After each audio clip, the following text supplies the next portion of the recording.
This episode is brought to you by Pizza Odyssey.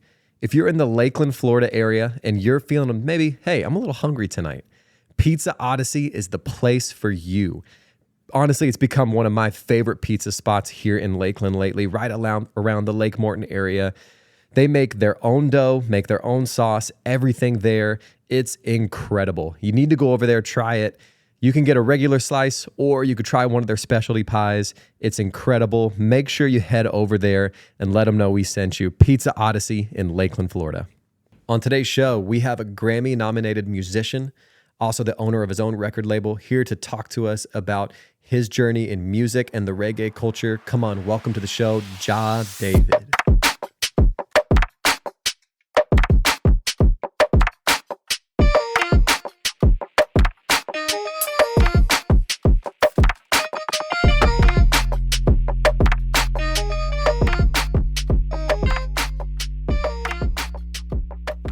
All right, well, here we go. Welcome to the show, JAH David. Thank you so much for being here, man. Thank you so much for having me. It's an honor. Yeah, man. It's cool. I've run into you a number of times. We go to the same coffee shop pretty often. Yeah. And I used to work there too. So I remember serving you coffee and always being so kind and all that. And then found out a little bit about like your music journey, which I'd love to get into tonight too. But for everybody listening, maybe like tell people like who you are, where you're from, and just kind of like what you do, what makes you you. Yeah. My name is JAH David. Mm-hmm. I'm a son first, right? There you go. Yeah. I'm a son. I'm a servant of the Most High first. Mm-hmm. Son of my father and my mother. Father. I'm a husband, right? I'm an uncle. I'm a creator. I'm a chef. Let's see what else. I'm a producer of music, reggae music. I'm a bass player. I love that. I'm an engineer, musical engineer. Yeah. Play a little percussion as well, little guitar as well. Record music. It's a lot to dive into there. Record label owner. I own a record label as well. No way. Yeah. That's awesome, man. Yeah. I'd love to, and obviously, from what I've seen too, I've known you for a while, and caught you on Instagram too, and saw like, obviously that's blown up probably more than you even expected, but like definitely the music side of things and what you've done in the reggae genre and like producing and all that kind of stuff. And so, yeah, maybe tell me a little about that. When did the whole social media thing just blow up for you? That's recently. I didn't even have an Instagram account until about 2.5 years ago. Okay, and real new. And it was like all of the people closest to me just kept asking me to do it. Please do it. Please do it. You need to do it, and just get in front of the camera and play your bass and do whatever. And I just kept resisting, and finally I gave in. Yeah. And at first I just put up a couple pictures of like my wife and me, and maybe like me playing the bass, a couple little things. And then I finally got in front of the camera and posted a video of me playing the bass, and I got a really good response. And I still waited about another, I don't even know, maybe 5-6 months before I did another one. And then that one did well as well.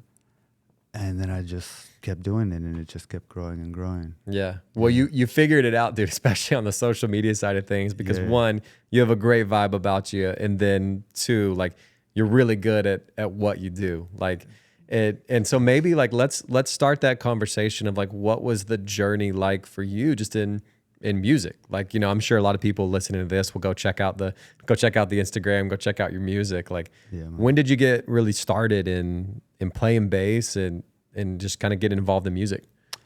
Well, really young, actually. Like school days, elementary school days. Yeah.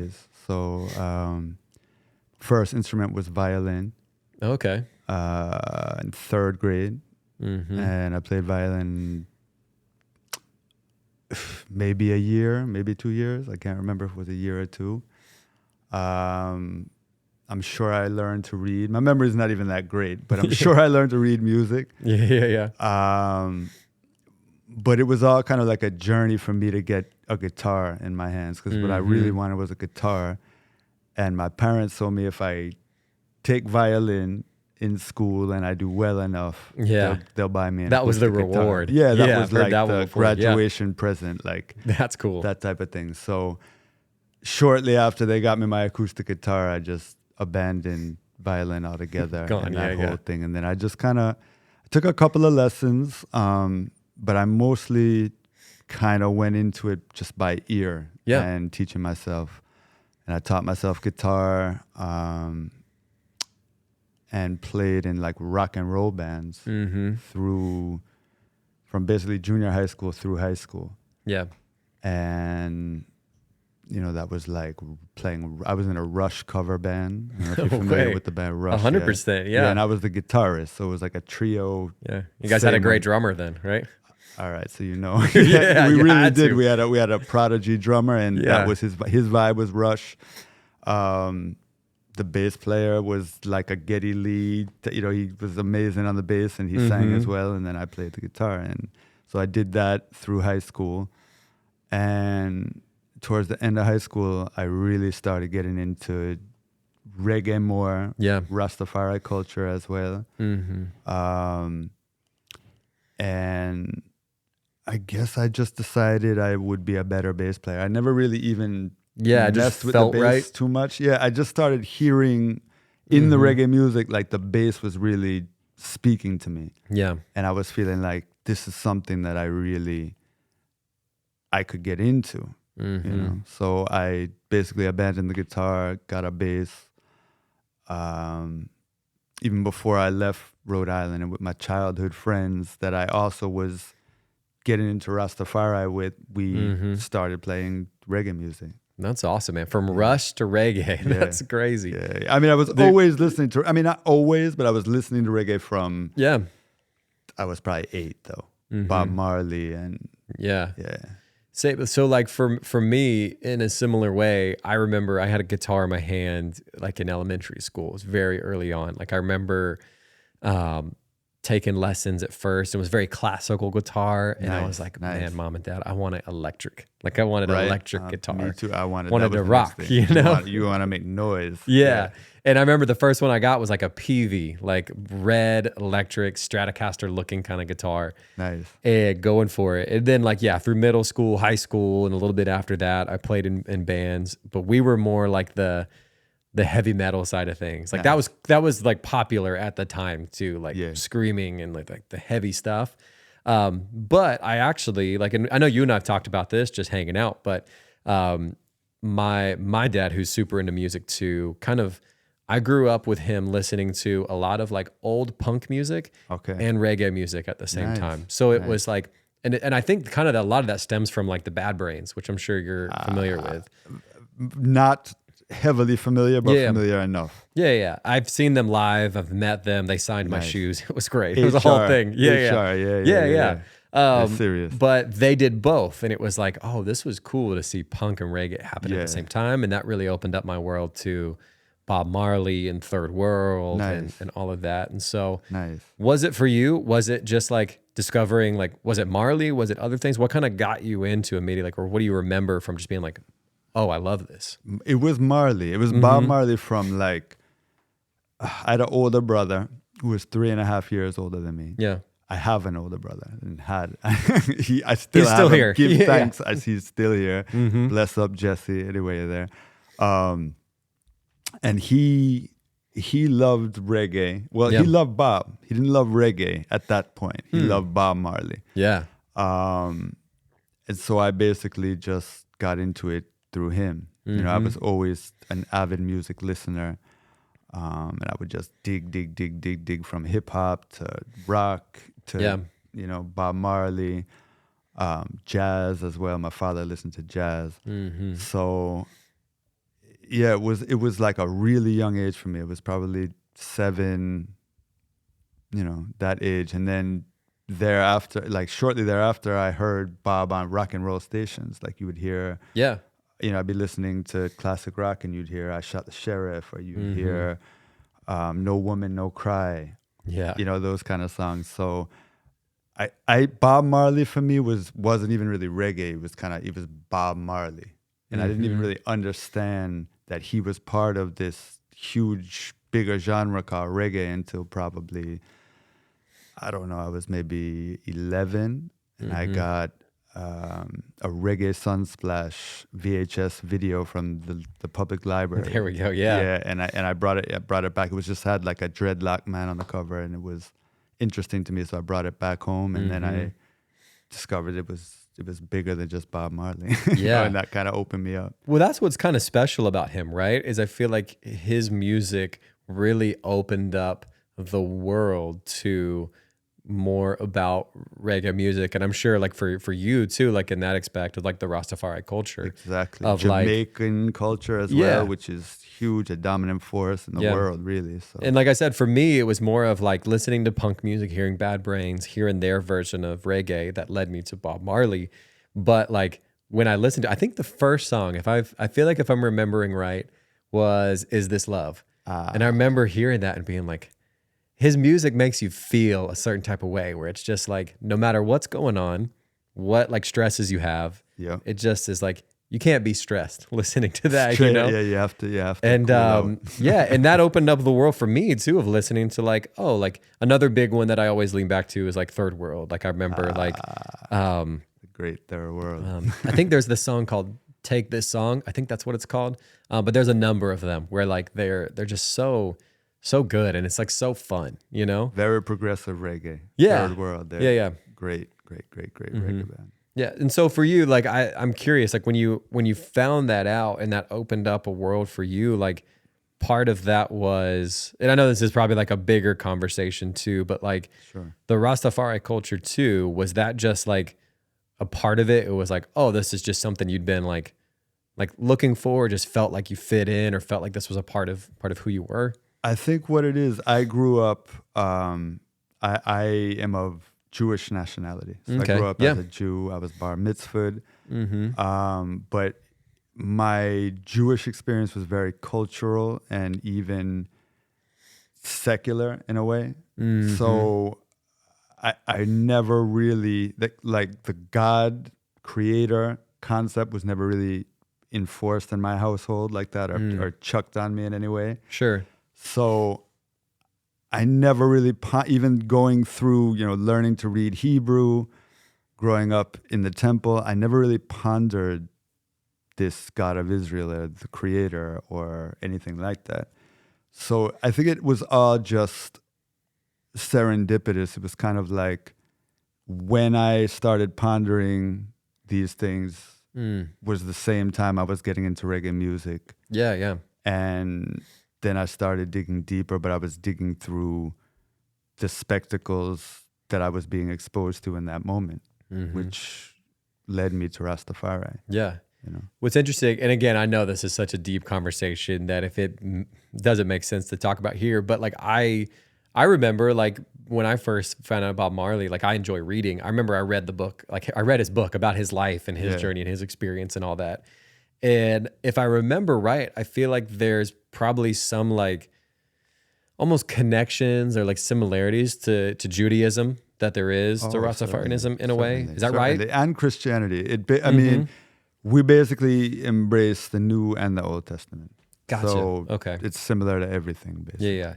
It's so interesting. And I know it's probably beyond like the conversation like this. So I'd love to talk more about the music too. Like, so like kind of get me into like, okay, you figured out like, I love playing bass. Like I love this genre of music. Yes. I imagine it's a pretty difficult industry for someone. I mean, maybe it's like a difficult industry for someone in America to kind of break into as like I do this and I'm someone to rely on, right? Big time. And it was never my intention to even break anything. You were just having fun. Yeah. Yeah, I was doing, well, all right, I'm doing, once I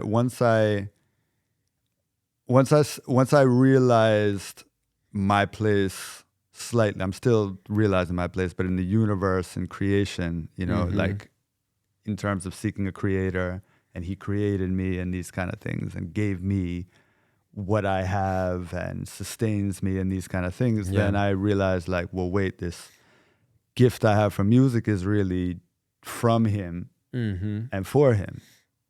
Yeah. So it was kind of like it was more, not even kind of, it was more of a mission for me at that point. It was like, oh, okay, I'm playing my bass, I'm playing reggae music. At first I was just having fun, I guess you would call it. But shortly thereafter, once I started recording and getting a little bit serious and hearing it back, I was like, oh gosh, this, I have a gift for this thing, so I have to take this seriously. And from there, I just never stopped. And my partners in my record label and I, Ross Elliott and Kwashi, kind of just created a vehicle and an avenue for my music. Yeah. Really and truly. That's awesome. It is unique because I do feel like bass, it's not as maybe simple as some people think. Like there is a unique ear for it. So like when you say a gift, I get that. Like I can play guitar. I don't know if I could pick up a bass and obviously like play the chords that go along with the beat, but like have fun with it and kind of expand on that. We have a really great bass player at our church, and just funny enough, for like just thinking about this, he is Jamaican, and he's nice. Great, dude. But I feel that the way when I feel him do a run on the bass, I'm like, oh man, that feels great, you know? Yeah. And like it is cool, especially for someone who has that gift. And you talking about like your label too, and breaking into that. Like, when was the first time when you really got into like? Did you guys become a reggae band, or did you just start kind of like offering out your services as like a bass player to other bands, or how did that work? Well, the first reggae band I was ever in was in California. I moved to California, and we were called JAH Blood and Fire Angels, and they're actually still around today. Oh, cool. And that was in like, I think we formed in maybe like 2000. Okay. Or so. Yeah. So that was like my formative on stage playing reggae music years, really. And I did that for 3 years. And in that time, the band decided to record a record in LA. We were in San Diego. We did it in LA with a famous engineer named Scientist, very famous dub engineer. That's awesome. Yeah, and again, it was reaffirming. It was like I was hearing it back and saying, we sound pretty good. Like I'm my biggest critic. So yeah, of course. From the beginning, I was already like, oh, this sounds pretty good. And it didn't take too much effort to get it to sound good. So shortly thereafter, my childhood friend who was in this band from Rhode Island, who was like the first person I really started playing reggae music with, his name is JAH Oil. He and I started the label initially, and we produced and recorded our first record with an artist from Jamaica named Yami Bolo. And we were blessed to have an investor in that at the time. So, we basically just got in contact with Yami Bolo, who is a famous reggae artist who was one of my favorite at the time. Yeah. My label partner, Ross Elliott, it was Ross Elliott, JAH Oil, and Kwashi. JAH Oil ended up leaving, and now it's just the three of us. But Ross Elliott, who's the elder, was like, who would you like to do a record with if we could do a record with anyone? And Yami Bolo was my choice. Yeah. And we literally just got his number. That was like 2001 or 2. So that's like, internet was obviously out there, but it wasn't like the wasn't what it is method today. Of communication or anything. You still were like calling people, what's his number? And you try to call people. So we got his number. He was living in New York. And we brought him to San Diego, and we recorded our first album and started the label. So that was 2002. And like I said, I mean, he's and was a pretty major reggae artist. So we kind of got in on a good note because it was like, it was a blessing for yeah, sure. like his next album was an anticipated event. So it was good. So that was our first album. Was that like one of the, because I know, just seeing this before and knowing you, like you've been nominated for a Grammy for like 3 times in the reggae category. Two times. Yeah. But like, was that one of them? Was his album? Oh, okay. No, that would have been great because both times I've been nominated, I haven't been on my label. Yeah. It would have been nice if any of those nominations had been on the label, other people's labels, but it's still great. Still an honor, you know. Well, what's cool is too, you picked out like, this is, if I had to pick anybody, this is the person. Exactly. And you guys went for it. It was a blessing we had. I mean, like I said, we had an investor. It was just a blessing. I said, Jah just sent him to me, and like, just a very wealthy person who just wanted to enable me. I didn't even know him, and he just basically came in and was like, believed in what you were doing. Yeah, at that point we had recorded. My partner and I, Jah Oil, like I said, from childhood, had gone. Who's a guitarist? So it was basically me on bass, him on guitar, and Peter Tosh's old drummer, who's now Ziggy Marley's drummer, who's just this classic icon drummer from Jamaica named Santa Davis, who still lives in LA.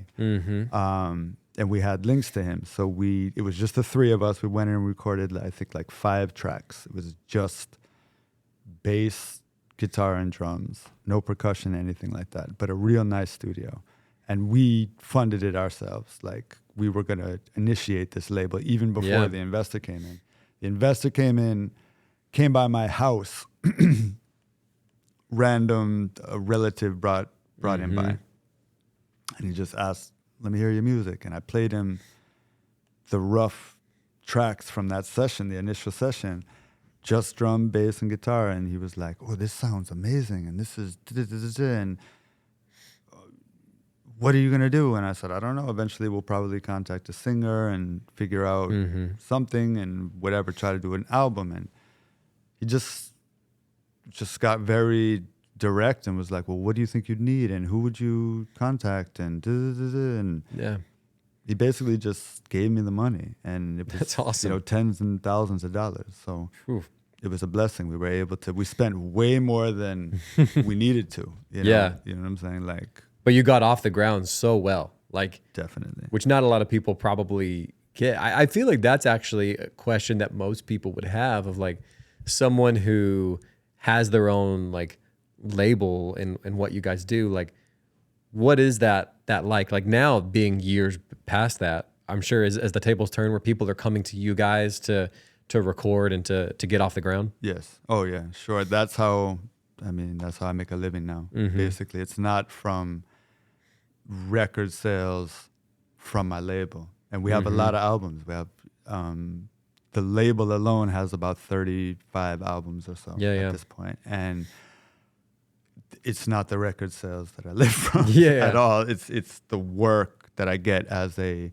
mixing engineer, a producer, and a bass player. Yeah. So that comes in pretty often. Like, what are some of the recent projects that you've been on? There's a lot. One of the more notable ones in the last year was this Protege, Zion I King's Protege project.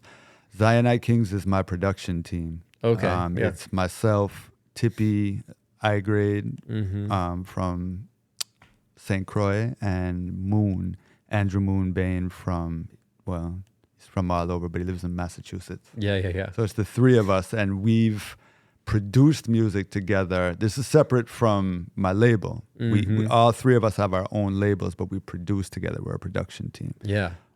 Tippy plays guitar and keyboard and mixes and produces, obviously. Moon plays guitar and flute, a little keyboard and mixes. And I play bass, percussion, some guitar, some little keyboard, and I mix as well.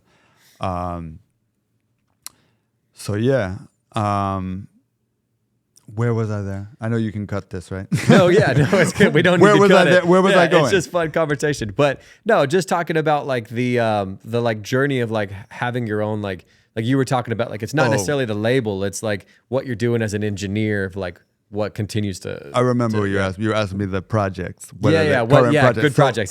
So that's why that's why I clarified who was Zion I Kings, because it was the Protege Zion I Kings album called In Search of Zion. Okay. And that came out last November, I believe.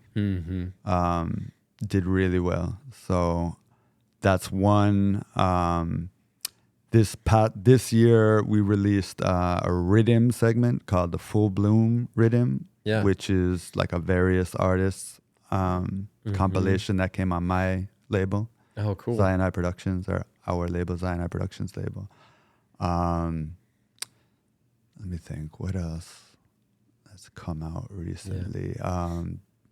I played bass on a project that came out maybe a week ago called Rankin Jed is the artist, called Cold World. Let me think of what else recently. Kumar put out an album recently on the 18th Parallel label in the last month or so, and I mixed that along with Tippy. I mixed half of it, and Tippy, my partner, mixed the other half. But the tons of things, to be honest. It's just so cool too, because it's like even hearing like all this, like what I love too is like it's the realization that there's so much music out there, people putting out great stuff that you probably don't even realize. And I'm at fault for this. Like you get stuck in the music that you listen to every day. Not sure. Like for me, I have a 3-year-old right now, and we listen to the Spider-Man soundtrack like every single day. And so I live for those moments where I'm alone and I can like search up new stuff and like it is cool. Like I love to like even some of these artists you're saying too. I can't wait to like go and listen to some of them, because like I love to change it up. You know, like you can go through different like experiences within music, and kind of especially in the reggae category of like just like, man, just makes you feel happy, makes you feel light, you know? And I'm sure you feel that way. It's probably a reason why you love it too, right? Sure. Yeah. And so, it is just cool to see. You're so in tune with it too, probably more than I am. Like, is like, what's kind of like new, like who's big right now in like that reggae category right now? Like if somebody was to listen to this, wanted to like listen for the first time in that, obviously Marley is one. Yeah, of course. But maybe who else? Who current artists who are like new? Sure, yeah. Now.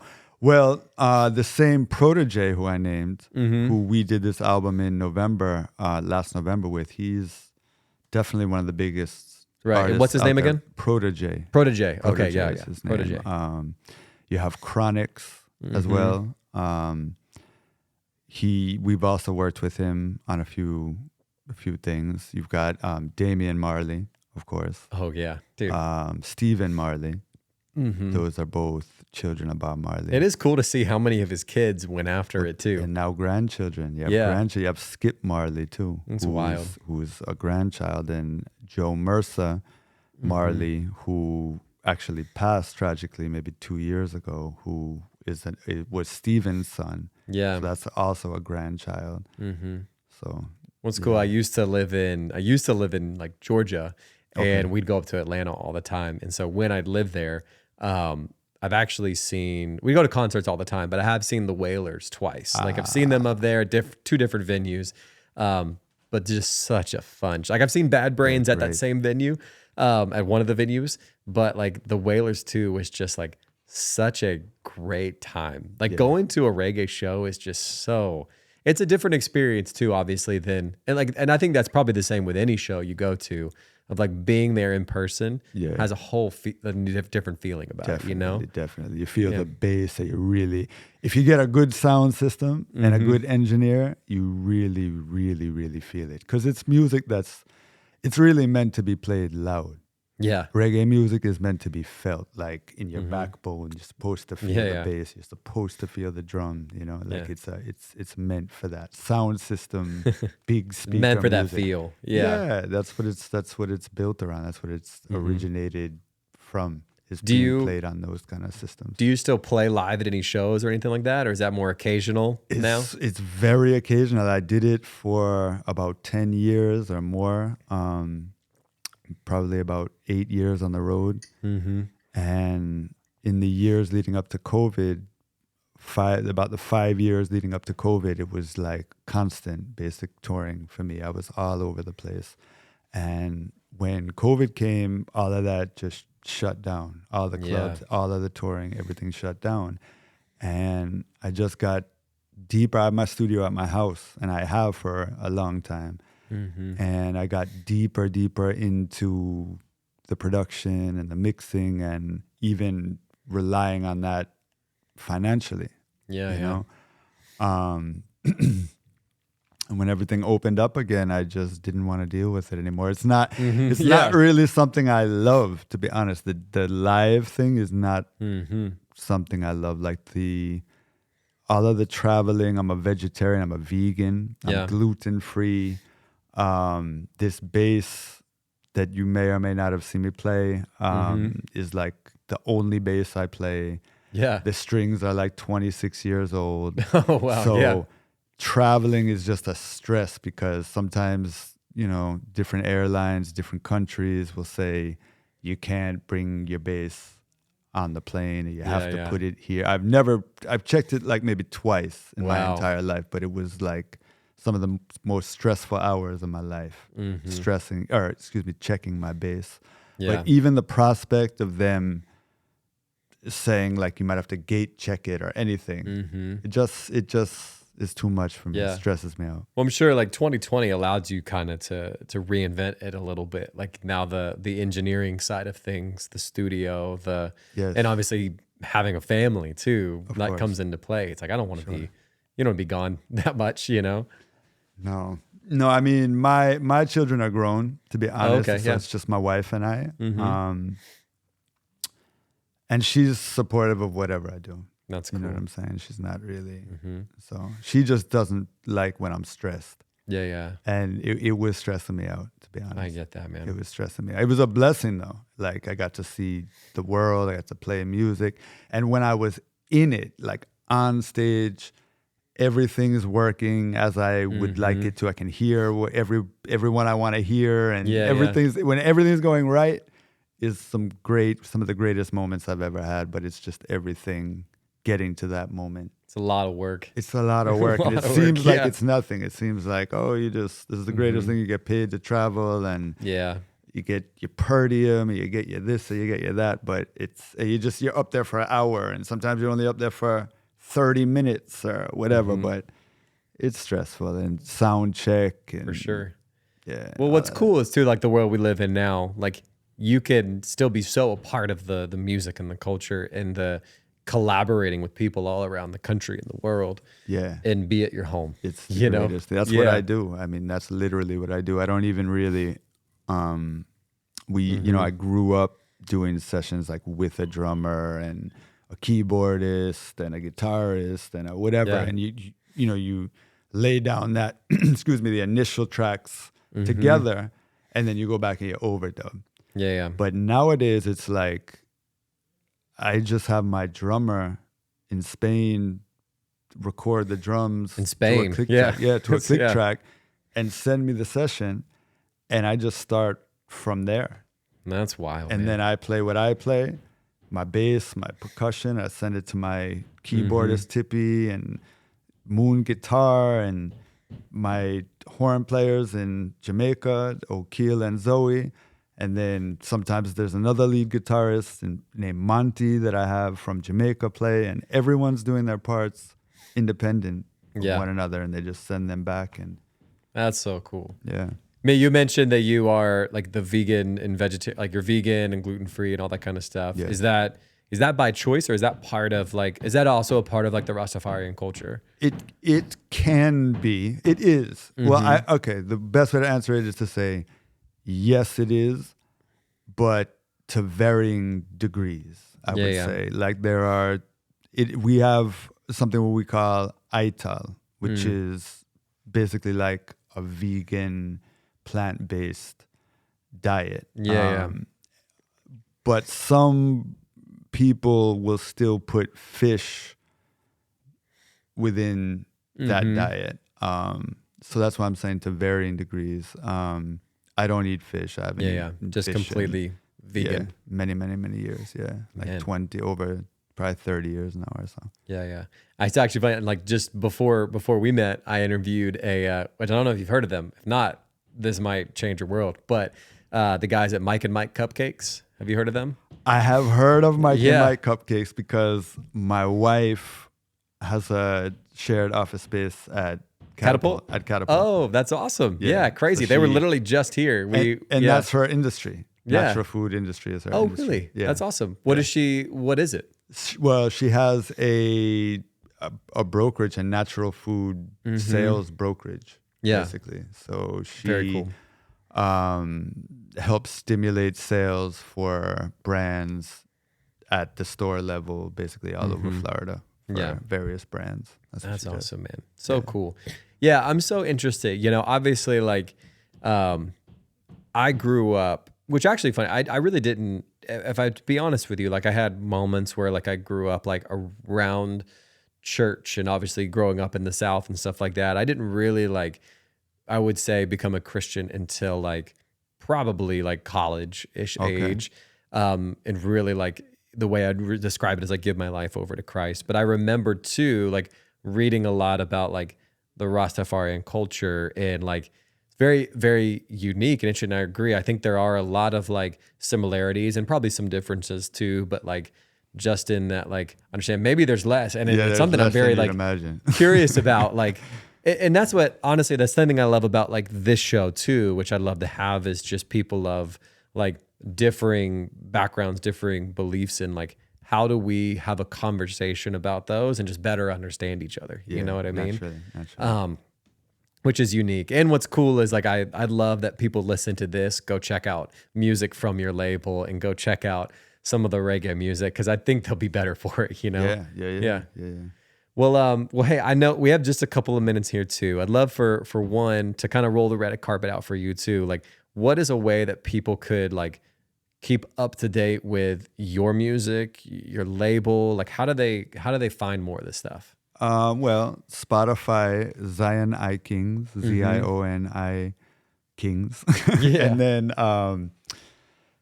my Instagram is at JAH David 777. And you have at Zion I Kings on Instagram as well. Yeah. My record label is at Zion High Productions on Instagram. Zion High Productions is on Spotify as well. YouTube. I love it. Yeah, you can check it.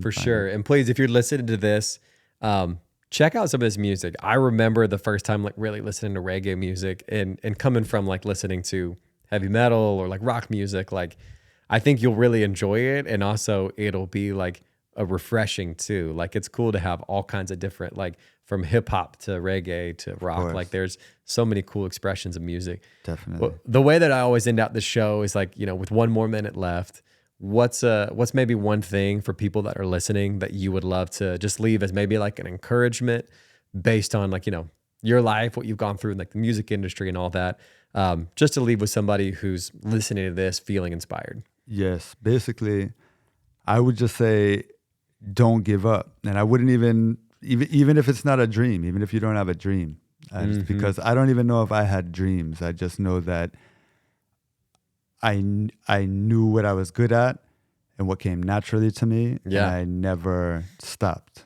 I never gave up. I never stopped. I never so good, yeah. Let anyone's opinion of what I was doing waver me too much, to make me stop or